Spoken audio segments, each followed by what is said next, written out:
एक दिन गौतम बुद्ध अपने शिष्यों के साथ एकदम शांत बैठे हुए थे। उन्हें इस प्रकार बैठे देख उनके शिष्य चिंतित हुए कि कहीं वे अस्वस्थ तो नहीं है। एक शिष्य ने उनसे पूछा कि आज वह मौन क्यों बैठे हैं, क्या शिष्यों से कोई गलती हो गई है।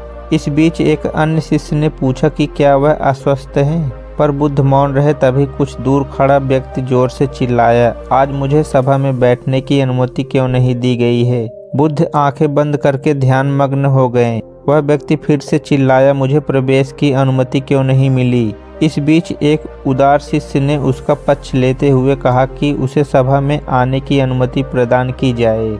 बुद्ध ने आंखें खोली और बोले, नहीं, वह अछूत है, उसे आज्ञा नहीं दी जा सकती। यह सुन शिष्यों को बड़ा आश्चर्य हुआ। बुद्ध उनके मन का भाव समझ गए और बोले, हाँ, वह अछूत है।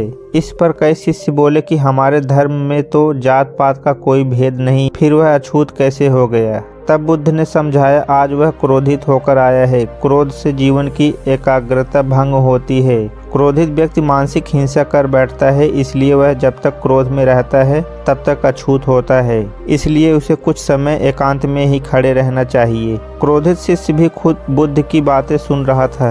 पश्चाताप की अग्नि में तपकर वह समझ चुका था कि अहिंसा ही महान कर्तव्य व परम धर्म। वह बुद्ध के चरणों में गिर पड़ा और कभी क्रोध न करने की शपथ ली। आशय यह है कि क्रोध के कारण व्यक्ति अनर्थ कर बैठता है और बाद में उससे पश्चाताप होता है। इसलिए हमें क्रोध नहीं करना चाहिए। असल मायने में क्रोधित व्यक्ति अछूत हो जाता है और उसे अकेला ही छोड़ देना चाहिए। क्रोध करने से तन मन धन तीनों की हानि होती है। क्रोध से ज्यादा हानिकारक कोई वस्तु नहीं है। बुद्ध ने कहा है कि क्रोध को पाले रखने से इंसान अंदर ही अंदर क्रोध की अग्नि में जलता रहता है। इसलिए क्रोध से हमेशा के लिए दूर ही रहना चाहिए।